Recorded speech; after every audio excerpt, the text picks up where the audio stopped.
tuning in to Minds of Tomorrow. I'm your host, Luis Acevedo, and with me today I have a special guest, Lincoln Cannon. He is the co-founder of the Mormon Transhumanist Party or Association. And he's also the CEO of Thrivous, which is a human enhancement company. Now, Lincoln, would you like to further introduce yourself? Maybe tell us a little bit about your background. Sure. Yeah, first of all, Luis, thank you for the opportunity to talk with you. I've been looking forward to it. And I've seen other people you've been interviewing for your show. It looks like you've got a great thing going, and I wish you the best with it. As far as introductory information goes, the things that I'm probably most notable for, you've already mentioned.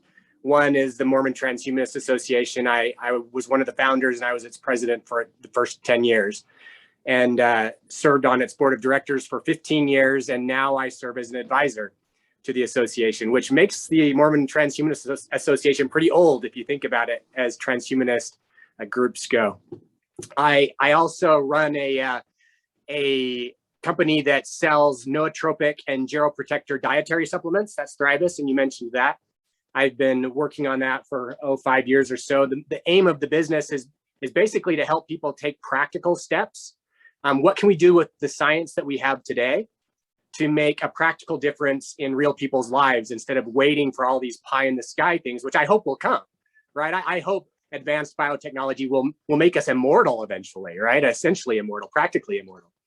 But in the meantime, I think that there are important things that we can do to really help each other right now. They might not be as sexy as being immortal, but they make a real difference if we follow real science. And so that's what we try to do at Thrivous, is help people identify what those things are and then bring them to people in ways that are generally available and affordable.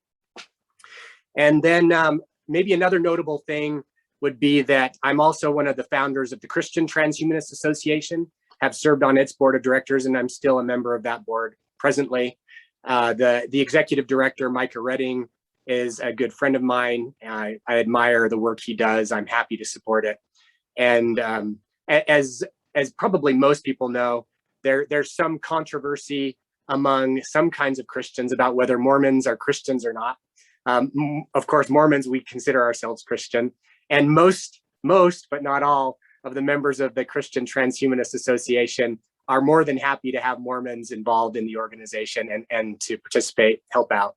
But there are some holdouts that think that the CTA is a little bit crazy for letting Mormons be involved. So we occasionally have our debates there even. But yeah, so those things, my background's in philosophy and business and technology. I've got degrees in philosophy and business, and I've worked professionally in technology, particularly the software industry, for a couple of decades for companies like WordPerfect, Novell, Ancestry.com, Symantec, Altiris. I did marketing technology for Merit Medical. So long professional background in technical marketing, software engineering, internet development, things like that. And I brought that with me into my own startup when I started it about 5 years ago. Awesome. Yeah. So growing up, I would always, like I was telling you before we started recording, that my family was, they would push Christianity insofar as praying before we eat meals. And that's about it. And believing that God's real, Jesus is our savior. And one thing that I would always hear my family say that I really appreciate to this day is that science and religion, there shouldn't be a dichotomy there. It's a false dichotomy. They actually work together. And so that's something growing up that I've always taken with me, because going into history, you see that religions are fundamental to human civilization or spirituality of some form, as is science and technology. They've been with us since the beginning of time. And so I would like to go a little bit more into how, you were raised as far as being a Mormon. I know that you used to, you were a missionary at one point in time. Yep. And you have a background in computer programming. So you too are of the mind that science and religion go hand in hand, and it's just part of humanity. So if you could just go a little bit into, your missionary days, how you were raised into the Mormon church and all that, if you don't mind. Yeah, absolutely. Happy to. I completely agree with you that science and religion are not merely even compatible, they're complementary when they're approached well. I was raised by parents who did a good job of that. My father was a software engineer long before it became a popular thing to be a software engineer. In fact, he was one of the original coders for the software WordPerfect, which eventually became the most popular word processor in the world prior to Word. And then Microsoft kind of beat them up with some marketing jujitsu eventually, and WordPerfect started to decline. But back in the heyday, my father was deeply involved in that. And I remember growing up, we had computers in our home since I was very young.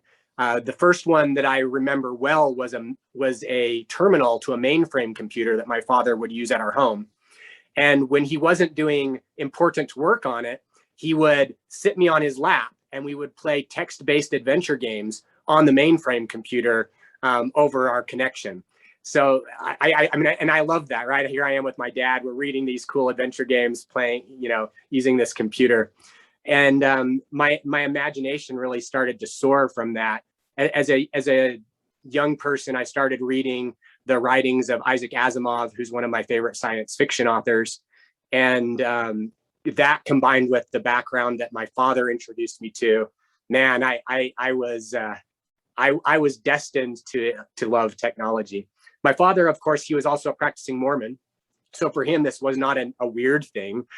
He considered technology to be part of his life, like he considered religion to be part of his life. And we never had in our family even the remotest notion that the two couldn't go together. In fact, we just talked about them as if it was all part of, one big, beautiful world. My mother was actually Catholic until shortly before she married my father, and she converted to Mormonism. She was of the variety of religious person who emphasized heavily the importance of the idea that faith without works is dead. So a very practically oriented person when it comes to religion. So, one of her favorite books of scripture is the book of James in the New Testament, where James says that faith without works is dead. And then James goes on to give some really cool examples of this, kind of funny examples if you think about it. One is that he says, hey, if you see somebody who is naked and hungry on the road, you can't just say, hey, be clothed, be fed. You can't do that. That doesn't work. If you have faith that the person can be clothed and fed, you actually give them clothing. You actually feed them. And then guess what? Your faith was not in vain at that point, because you actually coupled your faith in the capacity to overcome these problems with action. Therefore, faith without action, faith without works is dead, according to James. My mother emphasized that as she taught me religion growing up. Religion was a practical thing. It's what we did to help people, to help each other, to become better people ourselves. So it wasn't. I'm sorry. Do you think that has to do with her Catholic upbringing? Because they emphasize that a lot, is the faith without faith and works. Yeah, I think that it has a lot to do with her Catholic upbringing. And then Mormonism also emphasizes that. So I think that's one of the things that attracted her to Mormonism eventually. And her story there is funny. She actually had planned to become a nun in the Catholic faith. And shortly before she made the final decision to do that, my grandfather, her father, who was a non-practicing Mormon, who married a Catholic woman and raised their kids in the Catholic faith, he challenged my mother and said, I bet if you go to BYU for a semester, you'll become a Mormon instead of becoming a nun. And my mother laughed at him and took him up on the bet. And sure enough, she went to BYU, she became a Mormon, and subsequently met my father, and they got married. And fortunately for me, she did not become a nun. Otherwise, I would not be here. Right. So I was raised by, a computer scientist, a convert from Catholicism to Mormonism, who emphasized practical faith, and they encouraged me to pursue my interests in school, my hobbies, whatever interested me. They encouraged me and supported me in doing all of it. There weren't things that they were like trying to stop me from doing, except for like ordinary Christian morality things. Like they didn't want me to have sex before marriage, for example. So I was raised with that mindset. They didn't want me to use illegal drugs, right? Stuff like that. So I had that kind of framework growing up. But insofar as like the notion that there might be things that you couldn't think about, ideas that you couldn't entertain, like science was evil. There was never a place like that, or a place for that in my home. In our home, we could talk about whatever we wanted to. Science was a good thing. I would often have conversations with my family about some of the perceived challenges between science and religion. Back in the day, of course, and less so these days, but when I was growing up, people were still concerned about the compatibility of religion with evolution, for example. And so we would talk about those kinds of things. And I grew up becoming persuaded that there was no reason why the two shouldn't be compatible. And I had all kinds of explanations that worked for me about why they could be compatible. And ultimately, later on, when I became a transhumanist explicitly, and I'll get to that in a minute, of course, it became more than compatibility between evolution and religion. It was actually evolution made religion even better when you started to think about the end results, the eventual results of evolution and how they fit in with many religious visions of human future. Anyway, I was raised in a Mormon home. As a teenager, however, I started becoming very skeptical. I was analytically oriented, critically thinking oriented. I read a lot, and I included in the things I read both secular philosophy and historical texts from my religion that are not well known, that most people in my religion, especially at the time, this was pre-internet, didn't read. So I started becoming more familiar with my own religion than a lot of people around me were. And that raised questions that they were uncomfortable talking about sometimes. And that started making me more skeptical of them and their faith and their claims and things along those lines. So that started around age, I don't know, early teenage years, 12 to 14. And I started feeling a little bit of alienation with my faith, but I was still working to maintain it. And I worked hard enough to maintain it that I felt comfortable going on a mission, which is very typical, of course, for Mormons. When I turned 19 after high school, I decided to go on a mission. And when I got to the missionary training center in Provo, I was in a group of missionaries and we were being trained. I was on my way to France. So we were being trained both to learn the French language, which I had studied a little bit in school prior to that, but we were intensely studying French. And then we were also studying a bunch of materials that help us understand how to be better missionaries, or how to, act and work as missionaries. And during this process, it's pretty common on, say, like Sundays, for the group of missionaries that are in training together to get together in what's called like a fast and testimony meeting, where people would share what Mormons call a testimony of the gospel of Jesus Christ or of the church. And a testimony from a Mormon perspective is, it depends on the person, but I would argue that technically what it should be is an expression of our experience and why that experience strengthens our desire to be members of the church or to live the gospel of Jesus Christ. However, often it also ends up expressing itself in very strong knowledge claims.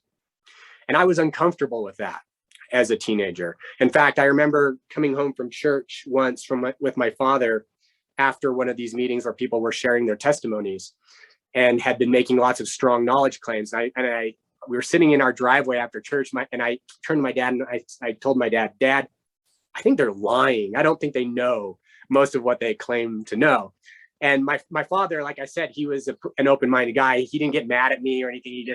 He just listened to me, and we talked about it. And I ended up kind of turning the question on him. "So, Dad, what do you know?"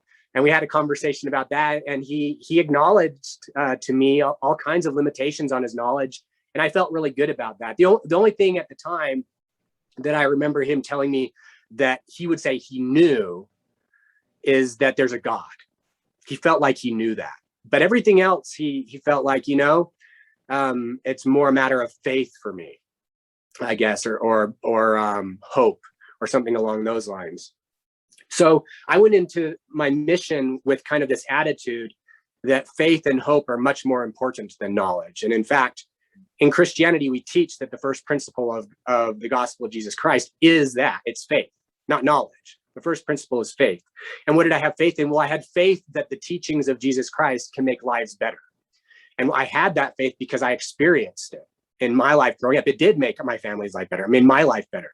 I saw that it made many of my friends' lives better. And so I went into my mission hoping to share that perspective on the gospel of Jesus Christ and on the church that I was a member of, that I still am a member of today. And so sometimes that would rub some other missionaries a little bit wrong because they liked to say things like, I know the church is true. And for me, that wasn't so much the reason I was on a mission. For me, it was, I have faith that what the church is teaching can make lives better. And so, because I didn't follow a very traditional way of expressing it sometimes, I had occasional friction with people around me. But anyway, I served a mission in France for 2 years. It went extremely well. I had a great time. I learned a lot of wonderful things. I met a lot of wonderful people. I taught a lot of people the gospel. I helped people join the church that were interested. And after my mission, when I came home, my father was suffering from his third case of cancer. He had it twice when I was growing up. The first time when I was 8, it was thyroid cancer. Then he got esophageal cancer when I was a teenager. And it was a recurrence of esophageal cancer that he had when I came home from my mission. So he was suffering from that and he was close to death. Also, while I was on my mission, I met the woman who would eventually become my wife. She's French. Her name's Dorothy. Very cool woman. I recommend meeting her to anybody who has the opportunity. Anyway, I invited her to come visit me in the United States now that she and I were no longer missionaries. She was a missionary at the time that I met her as well.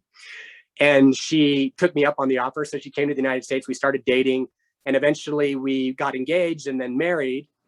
And then, so during this time, I was finishing my degree in philosophy at Brigham Young University.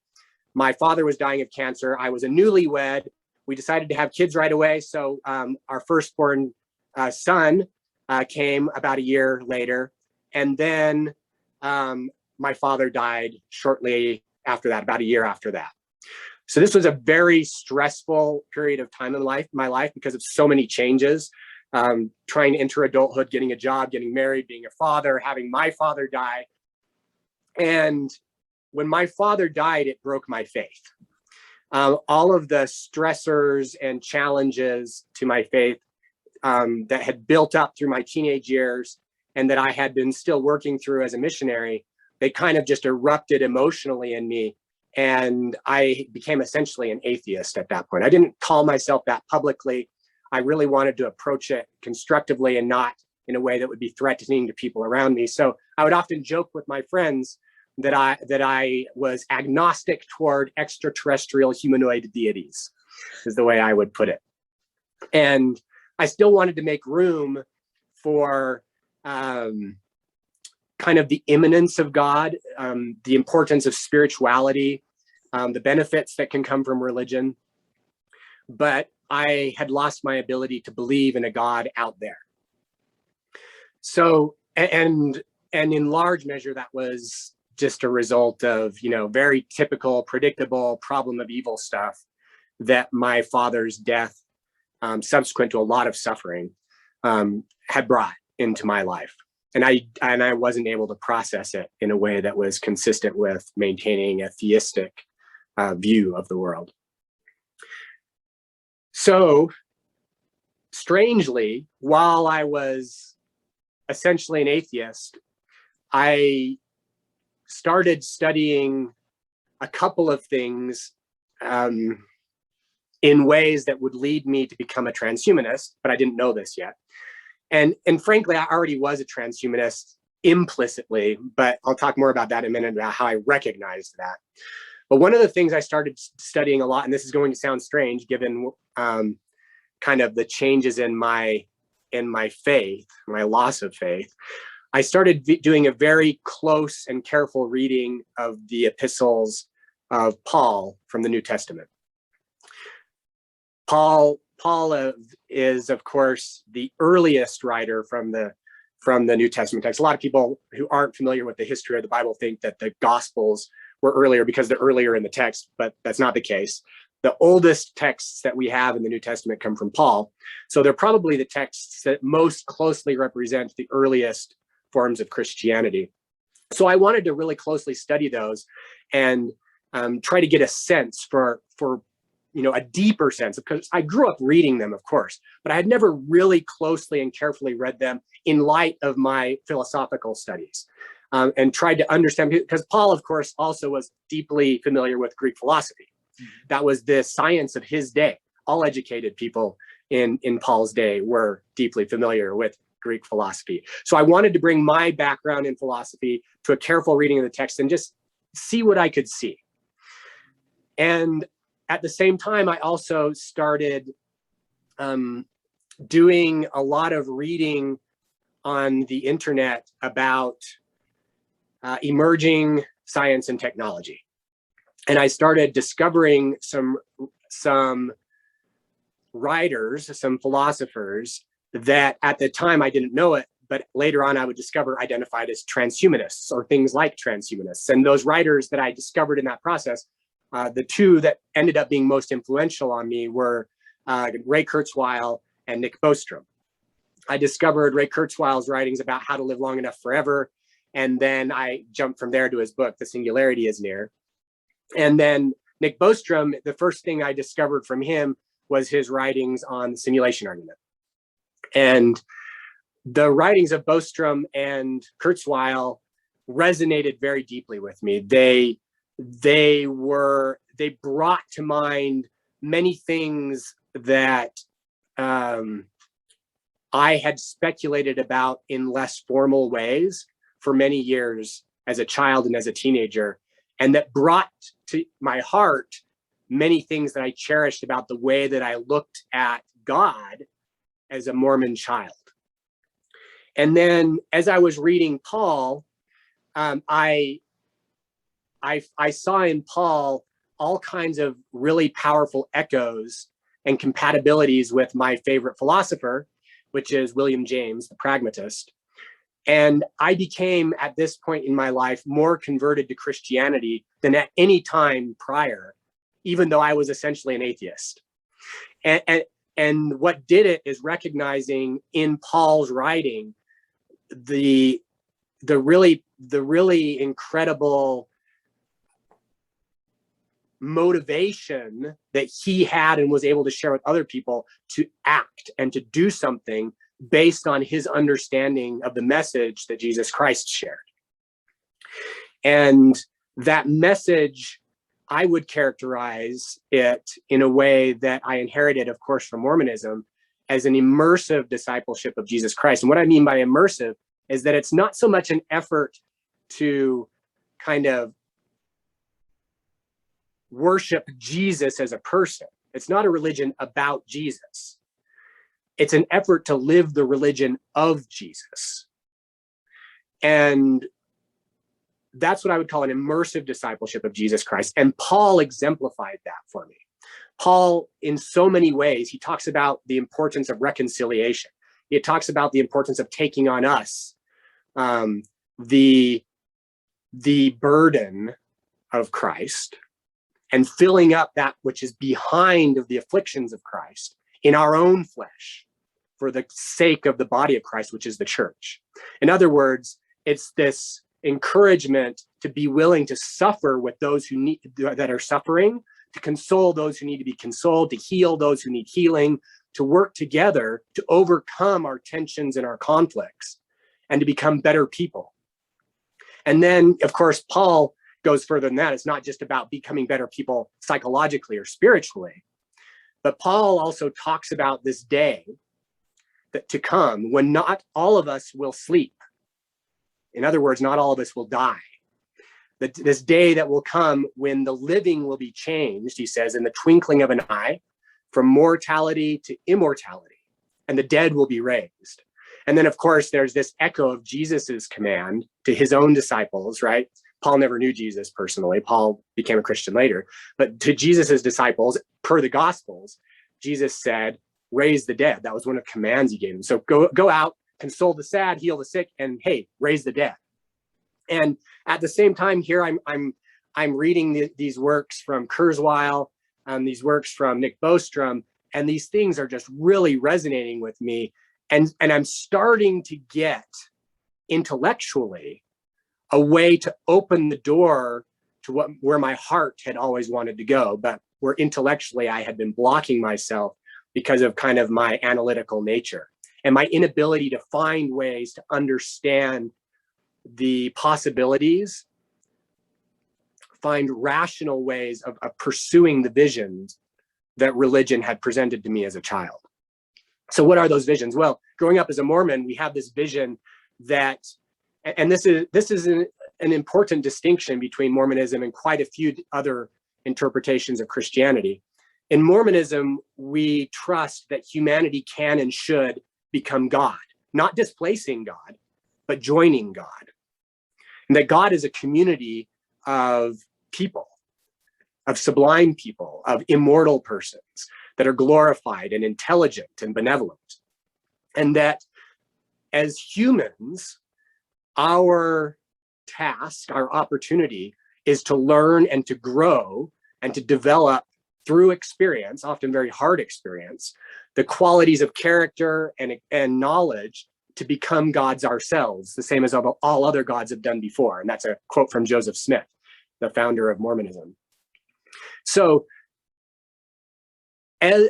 growing up as a Mormon, I had this vision that, hey, somehow we as humans are supposed to become like God. We're supposed to become God. We're supposed to become gods. How do we do that? What is this possible? I mean, what does science have to say about this? Is it feasible? What does technology have to do with it? Can technology help? And what I discovered at this point in my life is that there were secular persons, often atheistic persons, who had very similar visions of human potential, that we should, as humanity, become what a Mormon would identify as a godlike person, a super intelligent person. But in addition to super intelligence, of course, Mormons emphasize even more beyond intelligence, compassion, right? The kind of God that we should become is exemplified by Jesus in Mormonism. So super compassionate as well. But how can we become like that? Is there a way to do that? And the formal transhumanist movement had been exploring ways of humanity, the ways that humanity might evolve into such a state of being for decades. And when I discovered them, suddenly these things that were just kind of weakly speculated and not highly formalized in my own thinking, suddenly I had a lot of help with that. And suddenly I was making all kinds of progress in understanding how my own childhood faith could become realized through practical means. And my hope was bolstered substantially. And so at that point in my life, I decided, wow, this stuff is so inspiring. I have to identify as a transhumanist because that's what I am. I have always hoped in my heart that there was a way for us to become such beings. My analytical side couldn't see a way of making it work well enough. And so I started putting them together now that I had some help. And then another particularly influential thing at this point in time was the simulation argument. And the simulation argument further assisted me in restoring my faith in this sense. The simulation argument makes it, in my opinion, abundantly clear that if we're going to trust in human capacity to reach the pinnacles of creative capacity, and what I mean by the pinnacles of creative capacity is the ability to use science and technology to create whatever we can imagine. That doesn't mean without bounds. There's always bounds and shapes to physics and logic, but whatever is possible within physics and logic, if we can reach the pinnacle of what's possible in physics and logic, then it seems to me we ought to be able to do what we already have proof of concept of, and that is an entire world that we live in. We should be able to create artificial worlds, or as the simulation argument calls them, simulated worlds. I don't like the word simulation because it tends to make people think of something that's fake. And if we're only making something fake, that's not the pinnacle of creation. The pinnacle of creation is actually creating real things. And so while it might start out as simulation, I'm confident that if we push our abilities in accordance with what we already have proof of concept of, because here we are, that we should be able to emulate worlds like our own, emulate our entire evolutionary history with variations. And now, of course, this brings up all kinds of interesting practical and ethical issues that are fun to talk about. But let's just, to keep this part of the discussion short, I was persuaded that that's something that was worth pursuing and that was consistent with everything we know about science and technology today. That doesn't mean there's not things we still have to learn. There's a ton we still have to learn, but it's at least consistent with what we know. And then I realized, hey, if we're going to aspire to the pinnacle of super intelligent creativity, where we ourselves emulate many worlds that, you know, are like our own evolutionary history, then there's this really interesting, probabilistic, logical consequence of that. And that we're almost certainly already living in one of those worlds ourselves, one of these created worlds. And I realized, hey, to be a coherent transhumanist, to be logically coherent, I have to readopt theism. I have to readopt the idea that there is a super intelligent creator, because otherwise I cannot coherently hope that we will become such beings ourselves. So my atheism started going away. My childhood faith started to come back differently than as a child, of course, but emotionally, a lot of it was similar, informed in different ways than when I was a child. And that's those things all happened right about the time that a lot of my friends and I founded the Mormon Transhumanist Association in 2006. So that's kind of how the MTA got started. That's how I was raised, how I lost my faith and regained it. And that's how I realized that I had always been a transhumanist. I sympathize with you when you were saying in your early teenage years that you were doing a lot of reading and delving into other, other philosophies and diving in deeper to your faith, to some texts that others may not have read. And that led you to become very dubious of, their assurance and their faith. Because when I was a Baptist, that's when I really started to study Christianity, the history of it, different theologies. And the Baptists, they are of the belief that they're like their own thing. They're not a different denomination. They are the true faith coming directly from Christ, or Jesus rather, or I guess you can say Jesus Christ, but Jesus of Nazareth anyway. And so, reading into their history and then branching out into the other theologies, I started to myself get into quibbles with my pastor, friendly. They were friendly and just trying to better understand their perspective. And, I came to the conclusion that they don't really know what they're talking about. At least that's how it felt to me at the time. But now as I've evolved in my way of thinking as far as religion goes, I see that there's still some essential truths that they hold, there's some truths that they have in their faith. So another thing that switching gears a little bit here, going off of your evolutionary history, which you talk about in your new God argument, which I would like to cover in a little bit. One thing that that really crystallized that for me is when I heard you, a portion of that, the superhumanity portion, when I heard you say that children emulate their parents, and then what do adults emulate? They're supposed to, they're supposed to pretend to be like gods. And that just resonated with me, especially when you look at the Gospels, because Jesus never puts himself higher than his disciples. He always says, you can do what I can do. And not only that, but you can do that better, which is really greater things. Exactly. Which is something that always kind of bothered me when I would, speak with other Christians about this, because they would always have this aversion to that. They would be like, you're taking it out of context. Like, you got to, look at it in this perspective or that perspective. And it's like, but it's literally what he said anyway. Well, I guess you can debate if it's literally what he said or not. It's literally what's written. Exactly. And so, that idea of children acting like their parents and parents acting like gods, that resonated with me a lot. And I think it even ties into the whole simulation thing, as I was getting at with your new God argument, the evolutionary history, how we'll potentially, hopefully, be able to create our own worlds, essentially. And that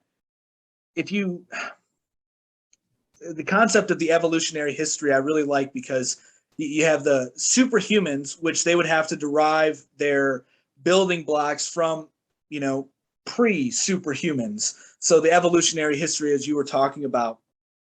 And I made sense of that in the understanding of fractals as well, because that's another way to look at it, in my opinion. And now, I'm kind of going all over the place here, because you talked a lot. You talked a lot about different things, and so I'm trying to tie in all these things too. But with the new God argument, the thing that really stood out to me was the emphasis on compassion, because the way I understood it, the way you were explaining it, when different intelligent creatures encounter each other, if they're of the same intelligence, more than likely they're going to cooperate, which you, if I'm not mistaken, define as a level of compassion or compassion in general. However, once a greater intelligence meets a lesser intelligent creature, the outcome is unpredictable, right? I mean, because we can have a dog as our pet, but we could also eat the dog if we wanted to. I mean, as grotesque as that can sound, some other cultures do that, but the thing that really stuck out to me, though, was, I don't know if you were alluding to it, but I kind of got the sense that you were, that there's going to be this rift in humanity as we progress, in that you're going to have people who think of becoming superhuman is wrong. And so they'll want to stay in their regular, normal, body of being a human. And so I think when you bring up the concept of compassion, it's really important, because you are going to have that divide, I think, because I don't think everybody is going to accept the idea right away. I think it's going to be a gradual thing. It's going to be a bell curve, like most technological advancements. You have your early adopters, late adopters, then your majority of people getting in later. So maybe if you could expand a little bit on your and what I was saying, as far as the rift that I can potentially see, and maybe it's even implied in your writing, between humans and superhumans. Sure. Yeah. So as context for that, for people who don't already know, the new God argument consists of a few parts. There's the faith assumption, and it's really simple. It's the idea that we're going to trust in our capacity to become superhuman. And then there are two arguments that build from that. One is called the compassion argument. One's called the creation argument. And then when those arguments are completed, they're kind of rejoined again into the God conclusion. And the God conclusion observes that the logical consequences of some assumptions are that we should trust. It's an argument about faith, really, but faith based on human potential, which is an interesting practical faith. But that we should trust that we live in a world that was created by a superintelligence, and that superintelligence is more compassionate than we are. That's the conclusion of the new God argument. And you're focusing here on the compassion argument, which is part of the new God argument. So the compassion argument, it pulls from a number of other well-established arguments, particularly among artificial intelligence researchers, and it kind of leverages game theory. One of the arguments that it pulls from is the orthogonality hypothesis, the idea that final goals and intelligence are orthogonal. You can't predict one based on the other. And you mentioned that when you were talking how, just because something's super intelligent doesn't mean that it's going to be compassionate. We have no way of knowing just based on intelligence alone. A super intelligence could be super malevolent and very horribly so, potentially. And you just look among humans, right? Humans are more intelligent than ants, but at the same time, well, I have friends who actually would argue against it because ants are these anyway, that's a different discussion. Wrong topic. We're more intelligent than, I don't know, choose your favorite stupid animal. And so, humans, although we're quite intelligent, there are clearly humans that are highly malevolent, and there are clearly humans that are highly benevolent. And so intelligence alone isn't sufficient for determining, what a person is going to be, or even what a super intelligence is going to be. So that's the orthogonality hypothesis. And then another hypothesis that the compassion argument pulls in from kind of established research is called the convergence hypothesis. And the convergence hypothesis is this idea that no matter how intelligent you are or how stupid, no matter what your final goals are, you need resources to accomplish those goals. You need resources on which to apply your intelligence. And so because we all need resources, we will converge around those resources in an effort to achieve our goals. And if one intelligence is way more powerful than the other, it will just take the resources it needs, probably. Again, it's unpredictable if there's a huge disparity in intelligence. But in that convergence, if the two intelligences approximate each other in power, then as game theory goes, it's far more likely that they'll seek to cooperate. And as the dissipation of power, the decentralization of power becomes more and more pervasive, the requirement for cooperation becomes way more pervasive. And cooperation at its limits, I argue, is practically indistinguishable from compassion. So it behooves us, and then I'm going to answer your question explicitly after I explain this one more part. No, it behooves us. It behooves us to pursue decentralization of power because it's the most predictable way to ensure cooperation. And as we decentralize power to its limits, we achieve the highest probability of cooperation to its limits, which is the highest probability of pervasive compassion. So as the new God argument goes, to survive emerging technologies that are increasingly powerful, increasingly disruptive, increasingly capable of destroying civilization, and meanwhile those technologies are getting smaller and decentralizing, the only way to survive that is through decentralizing that power, requiring cooperation. And so the implication of that is that super intelligent communities that survive and that are decentralized in power, they haven't become singletons, will be more compassionate than we are. That's the implication of the argument. Well, how do we get there? Right now, as you pointed out, there's some concern that there are disparities in power and that those disparities could increase as technological power may become embedded in certain elites at the expense of others. And we've seen this, right, historically. When Europeans came and visited the Americas with their superior technologies, horrible, ugly, very bad things happened. Even on occasions when they weren't intended. A lot of them were intended. But even when they weren't intended, bad things happened. And as a consequence of that, Native Americans suffered greatly. And so we've seen that historically, and there are legitimate concerns about things like that happening going forward. I think what we can learn from the history and from the logic, the argument as I've described it to you, is that we need to double down in our efforts to decentralize power as widely as we can, and to give as much power to each other as we can.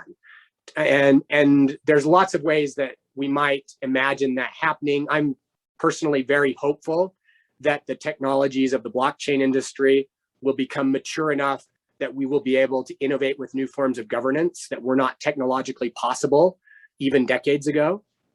If that happens, it shouldn't surprise us that if new forms of governance enabled by new technologies take us in wonderful brand new places. So, if you look historically, democracy would not have been possible without the printing press. It just would never have happened. And democracy is already a major decentralization of power compared to forms of governance that preceded it.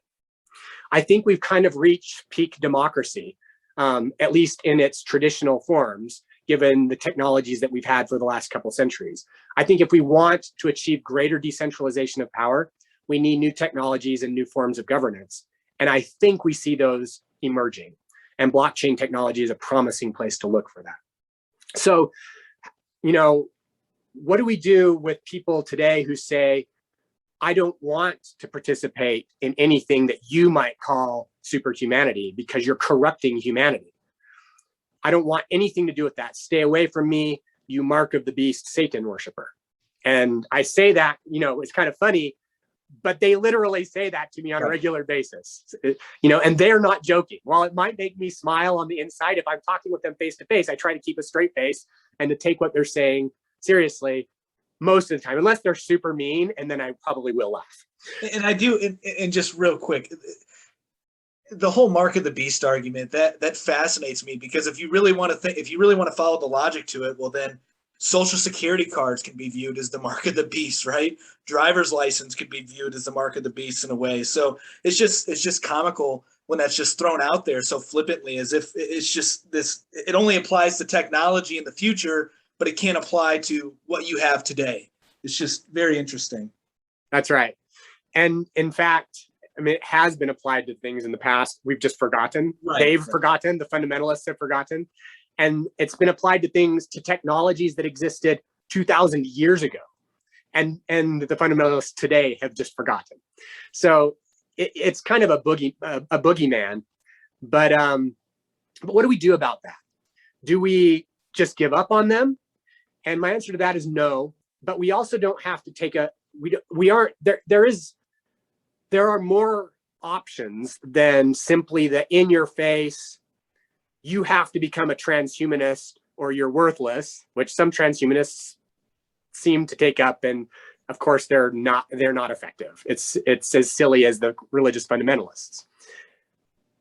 Some transhumanists also just shrug their shoulders and they don't care, which is probably less problematic than being an ass, like the other transhumanists. But still, it's not a solution. But the other alternatives would be, well, let's just help them. Let's decentralize power. Let's make them healthier and smarter and happier through technological means that they are comfortable with, whatever those might be today and whatever they might be tomorrow, gradually. But we don't have to shove all of it on them at once. Let's help them in their own way.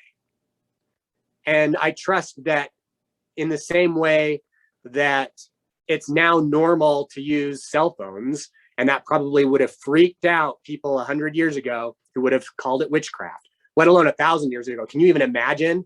You would have been burnt at the stake 1,000 years ago if you whipped out your iPhone. But over time that changed, and now it's totally normal. All the religious fundamentalists in the United States use, not all, but most of them use cell phones, and they're cool with that. Oh, well, they'll probably say something about 5G infesting their brain or something, but they'll keep using their cell phones, most of them. It's just not a serious criticism anymore, right? And I think that a lot of other technologies will become that way gradually over time. So I think it behooves us as transhumanists to be practical about this. We're transhumanists. We advocate a transhumanist approach, that, technology can be a good thing if we use it ethically. And let's remember the word ethically, right? ethically involves all kinds of things. That means that we need to use technology in the right ways to help each other. But we also need to remember that ethics involve things like consent, and that if we're trying to impose things on other people, we're no longer behaving ethically. And so we have to persuade them to consent. We have to persuade them to be interested. And if they're not interested in one thing, well, then let's drop it. Why force something on somebody that doesn't want it? We need to make space for each other. And that effort is also part of decentralizing power. So as we decentralize power, we behave more ethically. We let people use what's consistent with their desires and their values to the extent that they're not oppressing other people. And I think that what we'll see is that people will gradually, at their comfort level, change and embrace different things over time. Now, will there be different rates of change? Yeah, there probably will. And I don't think that we'll ever, in billions of years, live in a perfectly, leveled out society universally. I just don't think that will ever exist. Part of why I don't think that'll exist is because I don't think it exists today. I trust that super intelligent beings exist today, and that super intelligence has created the world that we live in. And I'm confident that we're not their equals. So if that's the case today, it will probably be the case tomorrow. But that also kind of speaks to the decentralization of power. Something about the way that super intelligence is structured, assuming that my trust is correct, that it currently exists, allows for our coexistence. Mm-hmm. Something about it allows for our coexistence. And I think the best explanation for that is that their power is probably decentralized. And that the risks of that decentralization are such that it promotes cooperation among them to such an extent that the compassion bleeds out into the way that they treat us. And we see that among humans already. The animal rights movement did not exist 200 years ago. Sorry, folks, didn't exist. Why does it exist today? Well, because humans have become far more cooperative today than we were 200 years ago. And that's bleeding out beyond humanity already. We're trying to seek ways of lessening suffering among non-humans. And I think that we'll continue to see that happen as our own interest in cooperation and even necessity toward cooperation increases. Yeah, I tend to agree with you there. The only thing that I would question you further on is to further define what you mean by decentralized power, because some people can take that as socialism, right? Because you're just dispersing all the power amongst the people. And we've seen how that works. It doesn't work too well. And naturally in nature, we see hierarchies form everywhere. So there's not going to be complete decentralization. So what exactly do you mean when you're talking about this decentralization of power? Yeah, great question. So historically, the kind of decentralization of power to which I aspire would not have been, nor is it today, technologically possible.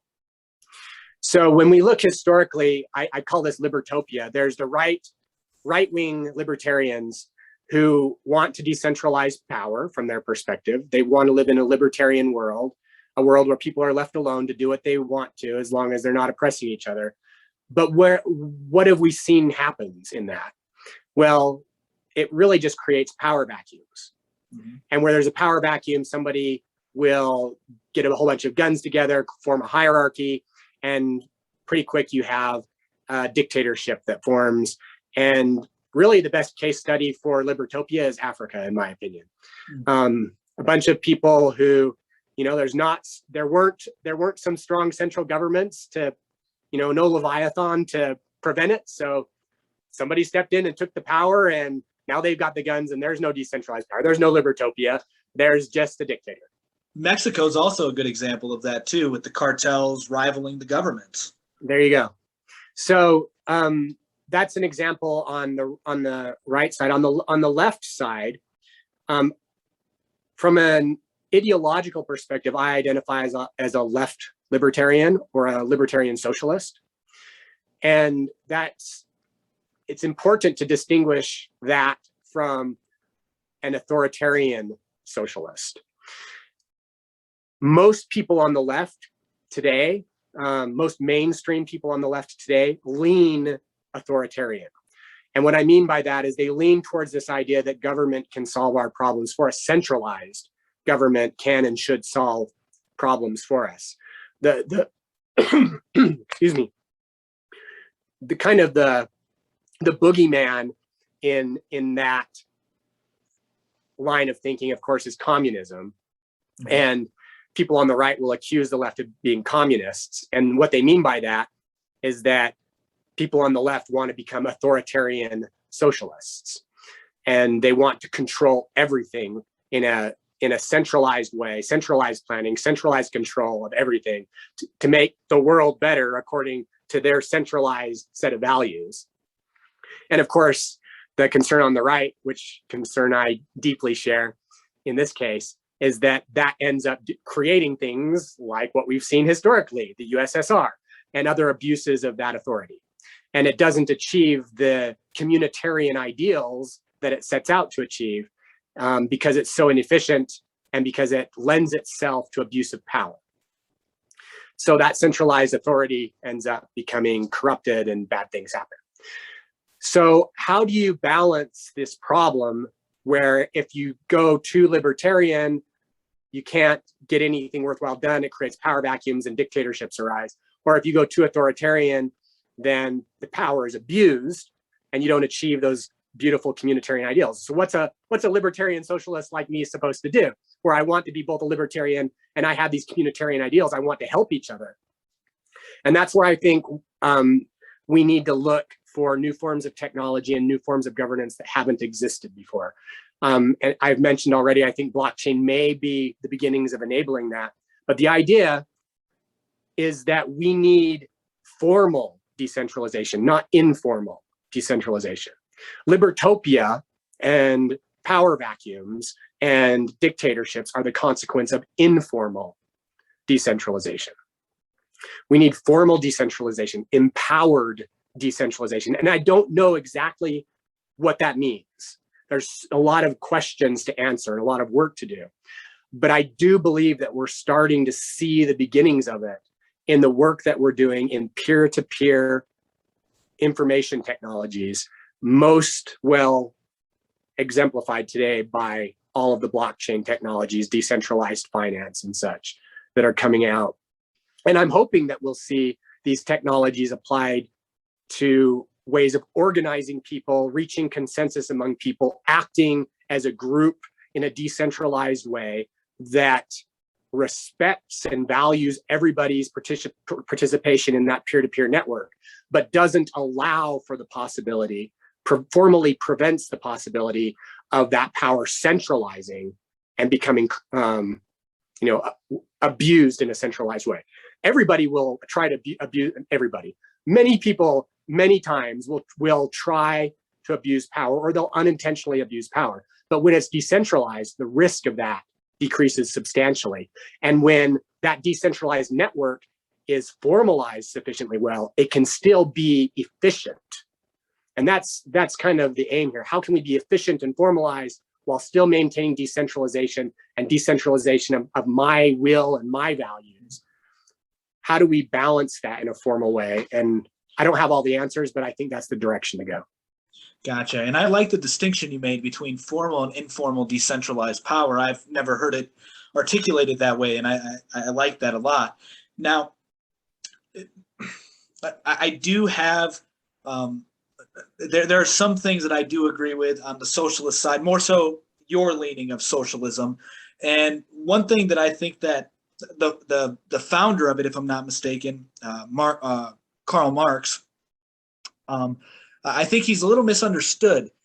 People, like to demonize his work and say, look at the Soviet Union, look at, other communist countries, and they failed, as I sort of alluded to with the decentralization of power. However, I think that it is compatible with where we're going into the future. And what I mean by that is he talked about a post-capitalist world, and he wasn't talking so much about, you can't jump into what he was talking about from an agrarian society. It just didn't work. And I think that's why you saw the devastation in the Soviet Union. Is it just wasn't the evolutionary progress that he envisioned. And I do think that as we progress into this decentralization of power, which you tie in perfectly with the blockchain technology, because I'm a firm believer that the culture and economy, they go hand in hand with each other. They're just hand in glove. And so what we're seeing with the blockchain and cryptocurrencies, very important to that shift, that paradigm shift that we're experiencing. So the post-capitalist world is where we're entering, because we have so much money just flowing around currently, and it's going mainly into larger corporations, other wealthy individuals, governments are misappropriating funds, things of that kind. And the blockchain technology, I think, as I think you were alluding to, could change that, could make a lot of these things transparent, which could lead to the governments being more honest in turn and cooperating with their people. As I was speaking with Gennady Strolovov II, not founder, but the chairman of the Transhumanist Party, I asked him how they would do taxes, because with the invention of cryptocurrency, there are a lot of ways one could evade taxes and go completely under the radar. I don't advocate that. I think it's just best to, take on that burden. It's just, we all see what happened to John McAfee, right? I mean, that nobody wants that end. And I don't think most people want to live that life. But the idea of, their proposal for taxes was to just have a sales tax, essentially. And so everybody would pay the taxes when you go to buy something, because you're always going to buy something. And so there's going to be taxes on to the prices. And so I thought that was a really, a good solution to the, new economic system that we're coming into. And it would also, in part, I think, help make society, by and large, more benevolent. And by that, I mean, we all understand that our dollars are votes. And so if that's how you're going to be raising money, is through the taxes of the sales tax, then, you're only going to be supporting the companies that you want to support. And that's going to, in turn, help the overall government and the society by and large. And so where I want to go into next, as we're seeing this change into the government, the economy, is how you envision religion playing a role in the culture and the government as we progress. Because as we were talking about earlier, religion's always been with human civilization. You can't find one human civilization, to my knowledge, that doesn't have some form of religion, and their government is usually based off of that. I know America technically has secular values. However, our founders were either Freemasons or Christians. And so a lot of those principles were embedded in the Constitution, in the Federalist Papers, in their way of thinking. So how do you see religion working in government? I know people like to say, church and state should be separate, but you can't. I don't think that to a degree you can, as far as like the formal church and the formal state, you're not going to have like, the Mormons controlling the government or the Catholics controlling the government, but the foundation on which people view the world is somewhat spiritual or philosophical. So you can't avoid it. So how do you see that working in the future? Sure. Yeah. First, I want to affirm what you're saying through some examples. Historically, we've seen the governance, the economics, and the science of the day recurrently reconcile with the religion of the day. Mm-hmm. So great examples of this are in the history of Christianity. When Christianity first got going, the science of its day was Greek philosophy, Platonic Greek philosophy. What did we see happen in religion? The Neoplatonic philosophers and the Christians worked really hard to syncretize Christian religion with Neoplatonic philosophy. And that's when what would become the Catholic Church really got momentum, is once the two were syncretized. And later on, of course, like it always happens, science changed. In the Middle Ages, the science of the day changed from Platonic philosophy to Aristotelian philosophy. Ironically, Aristotle and Plato, of course, were pretty much contemporaries, but we lost the works of Aristotle in Europe for a long time. In fact, I think they were destroyed intentionally in many cases. And then a lot of people don't know this, but the Muslims brought it back to Europe for us, the Aristotelian works. The Muslim civilization was, in terms of science and politics and education generally, ahead of Europe for a long time. It was their golden age. And we, my ancestors, that's why I say we, my ancestors in Europe looked like fools in comparison with the scholars from North Africa in the Arab civilization. Anyway, eventually they were kind enough to bring the works of Aristotle back to my ancestors in Europe. And Europeans started really valuing those. They incorporated the ideas from Aristotle. The science of the day was Aristotelian, and guess what happened? The leaders, the leading thinkers of the Catholic faith and other faiths, but primarily the Catholic faith, that's what was powerful in Europe, started syncretizing with Aristotelian philosophy. And if you've never heard of the works, I know you have, but I'm speaking to your listeners. If you've never heard of the work Summa Theologica, written by Thomas Aquinas, then you should go read about it on Wikipedia. It's this gigantic theological work.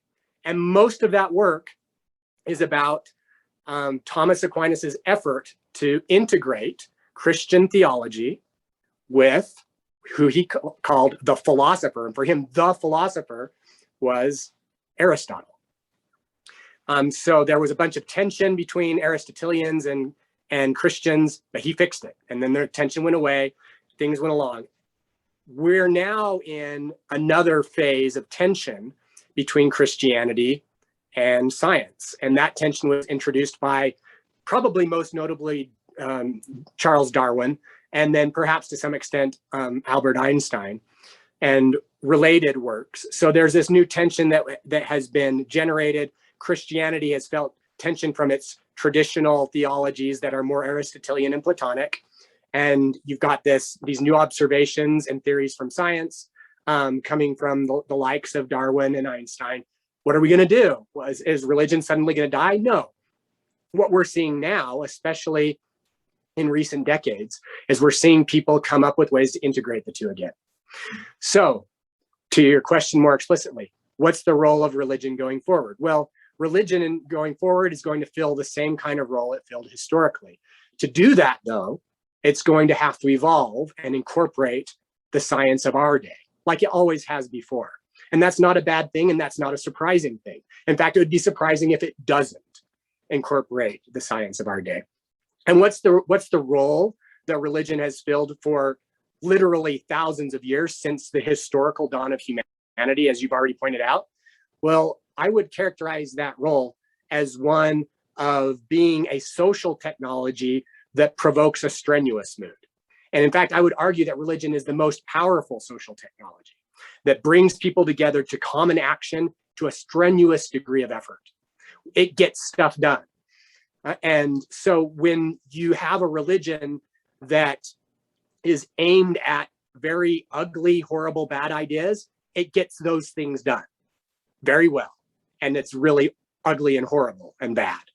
If you have religion that is reconciled with the most beautiful and good and true values and virtues and ideas that we have as humans, and when the aesthetic of religion has imbued those with power, you also get wonderful, amazing things done. A lot of people don't realize that many, probably most of the most influential and significant chains of hospitals and schools throughout Europe and North America, and probably other parts of the world too, are the consequence of religious organizations that originally founded them, funded them, organized them, built them up. And so while some people look back at the history of religion and want to focus on some very ugly things that have definitely happened, I don't want to detract from that. Religion has done bad things, but they don't sufficiently acknowledge the good things that religion has also done, the amazingly good things. So religion's a mixed bag, and that's because religion is a technology like all other technologies. It's not inherently good or evil. It's powerful. So it's up to us to ensure that we do our best as ethical agents to adopt religions and develop religions that are better religions, that will shape us into better people, our communities into better communities. And what is better? Well, that becomes a complicated issue, an ethical debate that a lot of people have. But I will say this, among transhumanists, it seems like we can make a pretty persuasive case that better is that which aims us toward achieving our superhuman potential in intelligence, of course, but not just in intelligence, primarily in compassion. If we can develop religions that will cultivate our group efforts and group support in our individual efforts to become intelligent and compassionate persons beyond present notions of intelligence and compassion, then I think we're in the right religion. I think that's the whole purpose. Ultimately, the right, best, most beautiful application of religion is to promote, to provoke us to that kind of future. And in a lot of ways, that is what I and my family get out of being Mormons. It's a powerful community that motivates us to act in certain ways, to reach out to people more than we would probably if we were just left to our own devices, to help people more than we would on our own, probably, to work harder to cultivate certain virtues in ourselves than we probably would otherwise. So it shapes us in particular ways with communal support and asks us to help support others around us doing the same thing toward becoming the kind of person that I associate with the idea of godhood, that many Mormons, and pretty much all Mormons, associate with the idea of godhood. And godhood in Mormonism has a lot in common with how the most ethical transhumanists would probably regard superintelligence. It's not just about power. It's not just about raw intelligence. It's about the application of that intelligent power towards pro-social ends, towards lifting us all up. Yeah, and that reminds me, going back to your new God argument on when I don't remember what portion it was in, what assumption or argument it was in specifically, but I actually kind of chuckled at it because I liked your reasoning there, and that was some religion, and I may butcher it a little bit, so forgive me. You can correct me if I'm wrong here, but it was like some religions may consider superhumans to be gods, and then the atheists pretty much have no legs to stand on if they believe in superhumans. I thought that was really, really good. I was like, I told my wife about that after I read it. I was like, this guy gets it. Yeah, I mean, if that's not what God is, if God is a non-material, supernatural entity, then I'm at least as agnostic as any other agnostic. Mm-hmm. But if God is a confluence of super intelligent communities and individuals and environments and anatomies, a confluence of all of those aspects, a sublime confluence of those things, then I am very much a theist. I'm very much a person of faith. I very much trust in the existence of that God. Mm-hmm. Yeah, and one thing that I liked that I've never heard anybody else articulated this way, aside from myself, and that was when you explained when Jesus speaks in the third person of Son of Man, and how that means children of humanity. If you just look at where the root word of Son of Man comes from, I can't remember the word off the top of my head, but it literally means humanity. And so I want to jump into a little bit on when you were talking about you were actually addressing a rebuttal of copying ourselves. If we have the ability to resurrect and we can then form other copies of ourselves. When I heard that, I thought about the fact that there are other Christian denominations that say Jesus was, one of the angels in the Old Testament, that the three people, I haven't read the Old Testament. So Abraham, I think it was Abraham who he spoke with these three men, and they said Jesus was one of them. I know in the Seventh-day Adventists, they believe that the archangel Michael is also another form of Jesus. And so what I'm getting at with this is there's already other denominations that are, congruent with the idea of doing copies of oneself if we're supposed to emulate Jesus. And Jesus, if you believe this, is already emulating other things. And the way that I've sort of conceptualized it in my mind is, Jesus was the complete embodiment of what a human is supposed to be. And that's what I think the concept of Christ is the highest form of consciousness, if you will. But yeah. So I don't think that there's a simple way to approach the challenges of brain emulation and the potential to create copies of persons. I think that there are significant, very, very real, very serious ethical issues to explore and to discuss, to deliberate upon in relation to that. So I don't want to trivialize that. But with that as context, I'd say that it's not clearly the case that it's merely a bad thing. There's plenty of cases where I think the ability to copy ourselves could demonstrably be a good thing, a way to gain. So, for example, imagine if you were able to create 1,000 copies of yourself to go and have 1,000 different experiences, and then to regroup and join those experiences back together so that you could learn from all of them. That seems to me like a worthy endeavor to engage in. There could be ethical issues about how to treat the copies of myself and how to reassemble them subsequently that are important, and I don't want to trivialize that.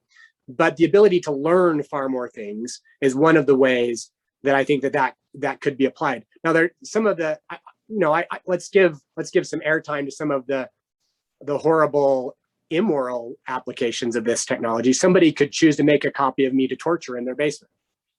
Mm-hmm. That's clearly immoral. I mean, that's not even something that I think anybody is going to argue for the morality of doing that. So being a transhumanist is not about technological cheerleading. Being a transhumanist is about advocating the ethical use of technology to enhance human abilities. And in this case, again, as I've mentioned previously, we need to have some emphasis on the word ethical. When we're advocating for the use of technology to enhance human abilities, we need to do those things in the right ways, for the right reasons, with the right people at the right times.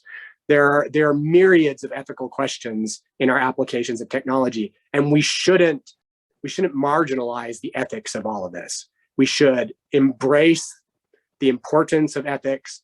We should champion the importance of ethics. And then, only then, I think, are we really transhumanists. Right. And I think that a technology that's advancing right now, digital twins, I'm not sure if you're familiar with them or if you've heard about them at all.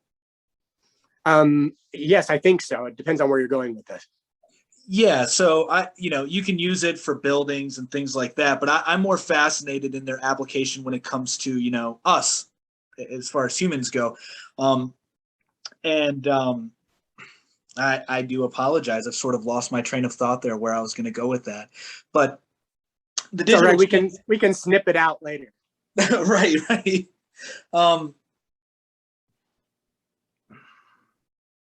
So the digital twins, if you can copy yourself in that regard, it seems to me that would be a precursor to sort of what you're talking about, because you would then be able to collect pretty much almost all the data that the human would give off. And we're already giving off data all the time, if what I'm saying makes sense to you. And so I think about that. And I also think about the fact that we're already creating copies of ourselves, if you will, when we have a Twitter account or a Facebook or a YouTube channel. Even, you can hide behind something that isn't you, but you could also just, an avatar that isn't necessarily you, but you could also have your picture on there, your name, information, etc. So we're already sort of doing this. We're already slowly getting there. And it just seems to me that there's, as we talked about before, there's this bell curve when it comes to these technological progressions that we see. Do you see that too when you're explaining this to other people? Your view that you can already see the patterns in which we're already doing these things, and you can see where they're going to end. Yet other people may be oblivious to that. Yeah, I think most people don't spend as much time thinking about the ramifications of the technological capacities that we already have, or the ramifications of the direction that science is already moving in. We tend to think more narrowly, and even the most far-sighted, the most visionary of humans really doesn't see all that far into the future. There's some notable exceptions that might be luck in some cases, but for the most part, we see a little bit into the future hazily. Some of us see a little bit further than others. And when we see a little bit further than others, we are sometimes demonized for it or ridiculed for it. And then sometimes for good reason. Other times only because people are ignorant or spiteful. It's complex. The whole thing's complex. Right. I agree. And now something else I've been thinking about too is the dichotomy there appears to be, especially today as we're becoming more technological, of technology versus nature. To me, as we both agree with science and religion, they're compatible with one another. I think that technology and nature are also compatible with one another. But why is it, do you think, that we have this divide where you have people that are, becoming more extreme in their natural perspective? If, like we alluded to earlier, with people slowly getting smartphones and things like that. But I tend to see this more now than I did a few years ago, where people are considering, there's a huge off-grid movement. There's a huge homesteading movement because they think technology is becoming too pervasive. But we are inspired by nature to create technology, and also you can't have technology without nature. They just exist with one another. So why do you think there is this divide, especially even in religions specifically? You look at the Amish, or not just to single any out, but that's just the first one that comes to my mind. Yeah, well, some observations first. If we live in a created world, as I trust to be the case, then the world is technology. So everything's technology. Another observation is that the best technology is transparent technology. So the less transparent a technology is, the more in your face it is, the more it is annoying. The steeper the learning curve, the less intuitive it is, the more people only use it because they kind of have to. And so all technologies go through a life cycle that's quite predictable, almost all, and it's highly predictable. And you I think alluded it to the beginning of it earlier on, where you talked about early adopters and such. And it's this quick ramp up, and eventually a lot of people use it, but then it becomes overhyped. People start saying it's going to be the best thing since sliced bread, and it's not, because it's too young. That's right. It's too young. It's too immature. It's not able to do what people predict it will be able to do in decades, and often rightly so. And so people become disillusioned with it, and their interest in it and their use of it declines rapidly. And it goes through this valley of disillusionment. And then there's this practical slope up again eventually, where the promises of the early days start to actually be realized. And interestingly, when you have lots of technologies that are following this cycle, and you aggregate together and you abstract across all of their different cycles, you kind of get an aggregate that looks very similar. And if you look at the most tech-heavy stock index, in the United States, you look at the NASDAQ, then what do you see? You see that there is this huge hype cycle for the dot-com bubble, and then there were deflated expectations. And then what have we seen since then? The steady growth. Now, that cycle could repeat itself. It's not the end of the story. But I don't think we should be surprised that we go through cycles where the hype of the technology outpaces the practical applications. People become disillusioned and they seek to go back to what they call nature, but almost invariably what they call nature, well, first of all, might not actually be as natural as they suppose, but even if it is as natural as they suppose, it's not as natural as their ancestors would have experienced, because they go back with their glasses and their canes and their flush toilets and whatever. They go back. Even agriculture is an advanced technology. Irrigation is an advanced technology.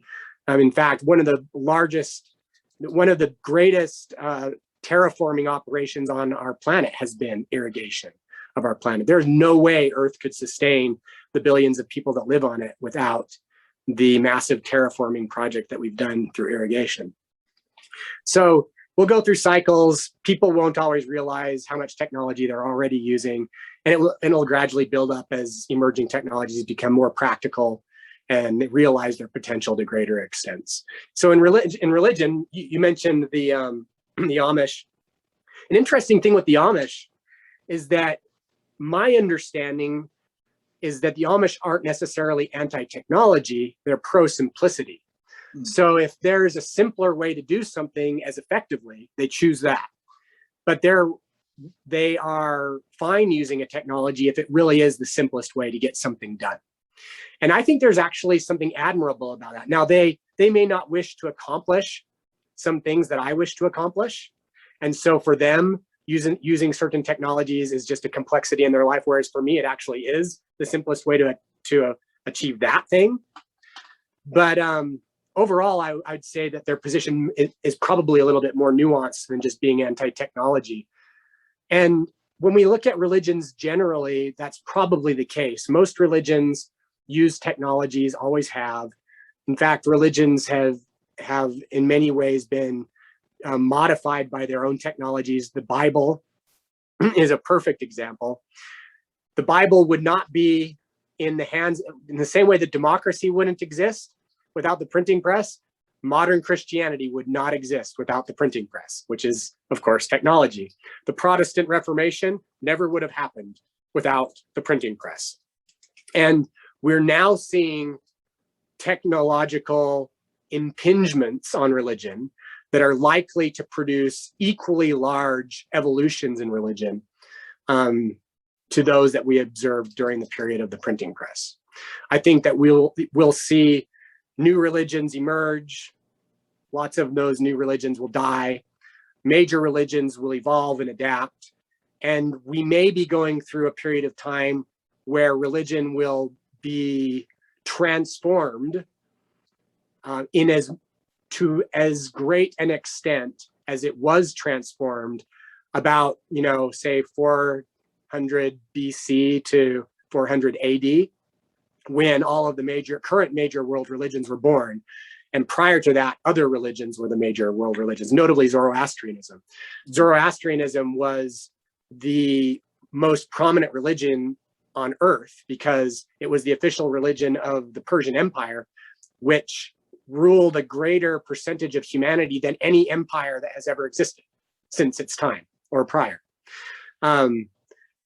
So Zoroastrianism was very powerful, very influential, and arguably deeply influenced Judaism, which of course deeply influenced Christianity, which has had more adherents. Christianity has had more adherents numerically than any other ideology in human history.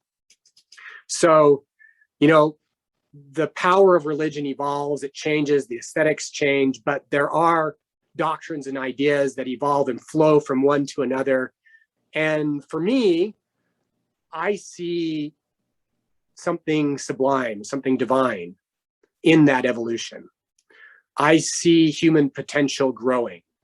I see religion evolving along with us to support our efforts at evolving into superhumanity, into a super intelligent, super compassionate community of persons. And so I don't see that as a threat to my own religion. I don't see that as a threat to anybody else's religion. I don't feel any necessity to destroy somebody else's religion. The founder of Mormonism once commented that he would try to persuade people to be Mormons, but if that didn't work, he would build them up in their own way. And not all Mormons think that way today, but all of my favorite Mormons do. And I think that's what all religious persons should be doing. Yes, let's have an impassioned, constructive debate about which religion's better and for what reason, because they're not all equal. They're not all the same. They all have different benefits and detriments. So let's debate that. But while we're debating it, or after, or both, whatever, let's also remember that we're all different, and that it's not only okay, it's even the ethical thing to do to help people in their own way, to the extent that we can do that. And we're not all omnipotent or anything like that, so we can't do everything that everybody wants, but we all do have enough power to help each other. And I think that's one way we can do it, is help each other in their own way. And then also have a good debate along the way. Right. Yeah. And there's one thing that you said that I've only heard one other person say. His name is James True. He's a philosopher and writer. And that is, you call it religion is a social technology. He says belief is a technology. And it's synonymous, what you guys are talking about. And what I see throughout religion and that being a technology is there's even an evolution in that. If you go back to where we have the earliest records of humanity, you see a form of religion there, as we've talked about before. Animism, I think, was like the oldest one that we see, and then it morphed into polyism, or polytheism. And then as we get, I think Zoroastrianism was actually the beginning of monotheism, which is where you then say, Judaism got its influence from, and then Christianity and Judaism obviously almost go hand in hand with one another. And so, I thought it was interesting seeing that the transhumanist movement, most of them that I've encountered tend to be atheist or agnostic, but then even but then you have Christianity and Mormonism evolving as well. Sorry, you consider them the same, and they are. They're just different denomination. It's just a different denomination of Christianity. And so we just see this progression of religion, and it's very fascinating to see. That's always been something that I've enjoyed learning about, is that evolution of religion. And I think a good way to even look at it would be, as you said, that not all religions are equal. Is, if you look at it as a technology, I think it becomes easier to understand that, because I may be a fan of the iPhone, but you may like Samsung. And so it's a technology, but they're two different things. They're the same thing, but they have different features, different add-ons, etc. Now, I want to circle back around to the blockchain technology, because we've talked about it a little bit now. And I see on your website that you've actually made NFTs for the board members of the Mormonist, the Mormonist Transhumanist Association, as you were departing as a board member. Is that correct? You're no longer on the board. So how did you discover, I know that you were already in computers and things like that, so it seems like a logical progression that you would eventually find blockchain, crypto, and NFTs, but how did that come about? Sure. Yeah, so I became interested in blockchain, in Bitcoin, early on, like around 2012, and bought a little bit of it at the time, fortunately. Later on, kind of followed its development followed the emergence of Ethereum, and became fascinated with Ethereum, which is currently my favorite blockchain project. And then subsequently, so because I was interested in these things and had been following them, at a certain point, it became apparent to me that those technologies could be used to facilitate the development of new forms of governance, new forms of policy and regulation, and ways of structuring relationships. So in about, let's see, it would have been 2015, I was involved in a startup where our aim was to develop a decentralized reputation network, which we hoped could contribute to, you know, the emergence of some kind of tool set for facilitating better relationships among people, better forms of governance, the kinds of things we've already been talking about. So as it turns out, if you know anything about the timeline of the current crypto boom, 2015 was a little bit too early. The boom in investment and interest didn't hit until 2017. So that startup didn't survive in its blockchain form. It has survived in another form unrelated to blockchain. But since those early interests, I've been an enthusiastic advocate of blockchain technologies, an enthusiastic participant in the development of some projects related to blockchain. And also, as new applications of blockchain have come out, I've enjoyed exploring those. One of those you mentioned, NFTs. That's a very new thing, at least insofar as public awareness and kind of hype goes. And it's going through a hype cycle too, right? It exploded in, what was it, March, and now it's kind of it's decreased in interest somewhat. And some people think that's the end of the story, but I've got news for them. This is just following a typical hype cycle. Right. I agree. Anyway, so what I wanted to do is also in March of this year, I finished up my 5th term as a board member for the Mormon Transhumanist Association. Every term is 3 years, so it's 15 years. And I chose to step down and not run for election again. So I'm of course still involved in the Mormon Transhumanist Association. I love it and plan to remain involved in it, you know, as long as I can. But I wanted to do something to kind of commemorate, memorialize the time that I spent with other leaders of the association in building it from scratch, from no members up to where it is now. It's over 1,000 members. And the idea occurred to me, and I don't remember exactly how, but I thought, hey, wouldn't it be cool to create some kind of memorial that could potentially last a long time? And what better way to do that than on a blockchain, because it's a dynamic record of things that people have incentive to maintain.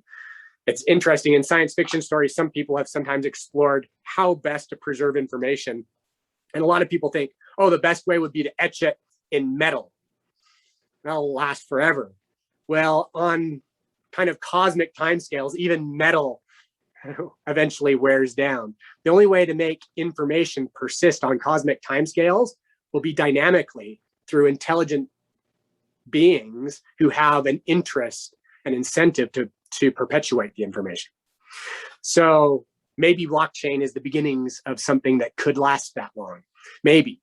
Anyway, so I thought it would be cool to create this memorial to the original 15 years of the leadership of the Mormon Transhumanist Association on the blockchain, and a good way to do that would be through NFTs.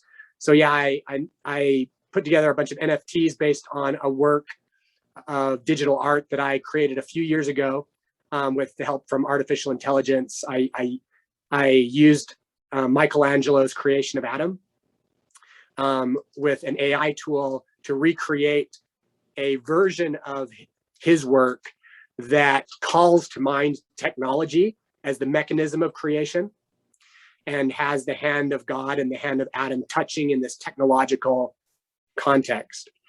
You can see it on my website. If listeners want to go there, they can find it there. It's really actually description.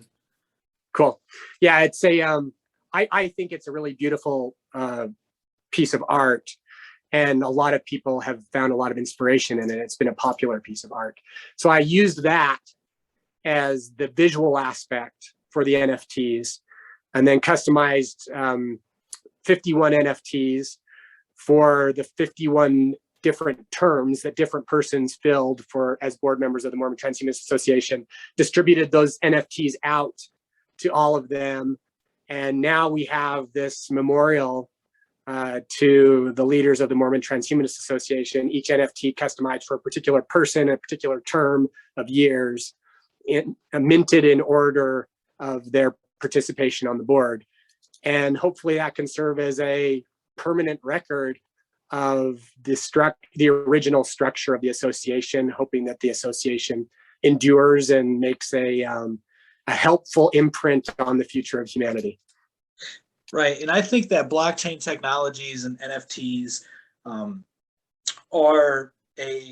they're not really physical, but they're in our perceivable world, a manifestation of loosely of like the Book of Life or the Ashkenazi records, where everything's stored somewhere in this ether. And so I sort of see blockchain being that way, and I think Christianity does a really good job at demonstrating that, whether it's intentional or not. And I think it's really obvious in my view, knowing blockchain, the sainthood.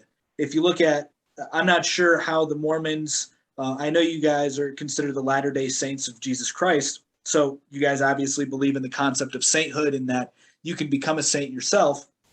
But I know more thoroughly, I guess, in the Orthodox and Catholic Church, that they view sainthood as sort of like the scientific method of theosis. And so I did a live stream on this like 2 years ago or something, on how I think that the sainthood is a form of blockchain technology. Like you can have this, it's decentralized because you don't necessarily have to be in the church, to reach theosis. Because there's a lot of Christian mystics who were demonized by the church, or the more mainstream. Their names flee me right now, but there were some that I really enjoyed their readings of.